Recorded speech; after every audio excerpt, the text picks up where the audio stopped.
traktujemy. Jakby nasze babki czy prababki zmartwychwstali i byli dzisiaj dzieckami, to one by nawet nie wiedziały, że się można bawić, nie poradziłyby się bawić dzisiejszymi zabawkami. 4-letnio dziążka pasała gęsi, 5-letnio kozy, a koza mu rogi, 6-7 krowa. W każdym razie dziecko 8-9-letnie szło do roboty.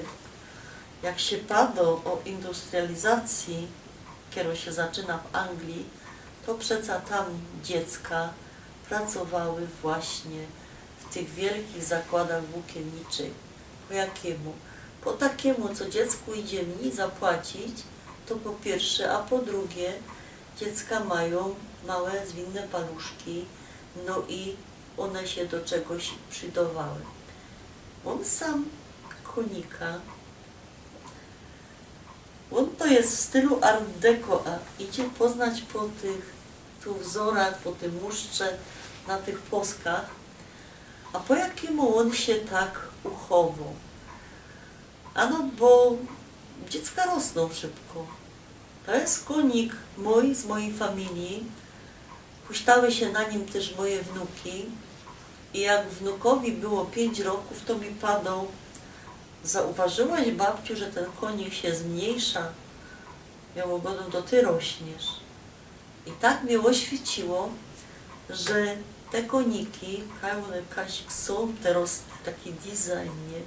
Konika mieć w pięknym salonie, to one się właśnie przez to uchowały, że dziecka nie zdążyły się tak po prawdzie na nich richtig wybujać. Jak ja była mało, to nie dość, że ten konik był mój, to jeszcze musiała cały czas uważać, bo tata wprawdzie mi go kupił, ale on sprawiał o tym, że jak ja się do tyłu przewrócę, jak się nie będę trzymać tego, to ja się złomia kark i będę na wózku inwalidzkim. No to samo po tym padała moim wnukom. No i tak on się uchował.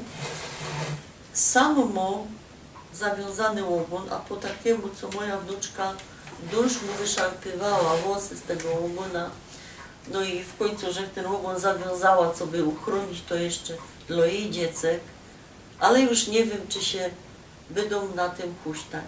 Popatrzcie, kiedyś taki konik, to było tak, jakby dzisiaj auto. Nie? Ludzie na koniu jeździli, powozem jeździli, a dziecka mieli taki substytut tego, konik, albo choćby nawet powóz. I sam ten konik, tego nie widać, ale on ma sam nie ino te płozy, ale to idzie odśrubować i sam są kółka, sam z tej strony jeszcze widać, i tego konika szło ciągnąć po ulicy, także dziecko se na niego siadało, a mamulka albo tatulek go ciągnie. I to była zabawka ino dla bogaczy, bo jak godą dziecka chodziły do roboty, dziecka pracowały, często ino za kraiczek chleba, żaden dziecka nie szanował. No i tak się właśnie myślę, jakby tak wróciły się te nasze przodki do naszych czasów, one by się ani nie poradziły bawić klockami Lego. Dziążki chyba by nie rozumiały, o co się rozchodzi z tą Barbie, co było taką wąsko talia, a może nie, no bo przecież były gorsety, nie? Ale to, co dzisiaj, nie? Tam te wszystkie gry, nie wiem, może by się w tym szybko odnalazły, bo dziecko się szybko uczy, a może nie, może ten konik to by był ten próg, na którym się zatrzymał ich rozwój w zabawach. Jak myślicie?